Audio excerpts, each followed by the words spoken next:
Hey guys, welcome to Filmy Tips in Seconds, and today we are discussing what is space in composition. Compositionലെ ഏറ്റവും important ആയിട്ട് വരുന്ന just മറ്റൊരു element അങ്ങനെ നമുക്ക് വേണ്ടിക്കൽ സ്പേസിനെ പറയാം. നമ്മളൊരു സബ്ജക്റ്റിനെ ഫ്രെയിം ചെയ്യുന്ന സമയത്ത് ഒരു ക്യാമറയുടെ ഒരു ഫ്രെയിമിന്റെ ജസ്റ്റ് ഒരു പോർഷനിൽ സബ്ജക്റ്റിനെ കാണിച്ചു, ബാക്കിയുള്ള പോർഷൻസ് ഒക്കെ എംപ്റ്റി ആണ്.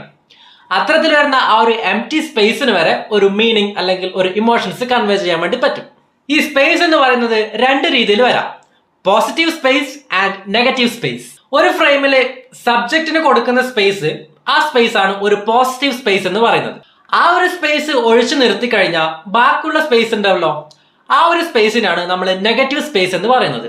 ഇത്തരത്തിൽ നമ്മൾ യൂസ് ചെയ്യുന്ന സ്പേസ് എന്ന് പറയുന്നത് എക്സ്ട്രീം വൈഡ് ഷോട്ട് മുതൽ ക്ലോസപ്പ് വരെ യൂസ് ചെയ്യാൻ വേണ്ടി പറ്റും. എക്സ്ട്രീം വൈഡ് ഷോട്ട് എടുത്തു കഴിഞ്ഞാൽ അതിൽ സബ്ജക്റ്റിനെ മാറ്റി കഴിഞ്ഞാൽ ബാക്കി ഒരുപാട് സ്പേസ് ഉണ്ടാവും. ആ സ്പേസ് വഴി സബ്ജക്റ്റിന്റെ ഐസൊലേഷൻ അല്ലെങ്കിൽ ആ ഒരു ഒറ്റപ്പെടൽ നമുക്ക് കാണിക്കാൻ പറ്റും. ഇനി അതേ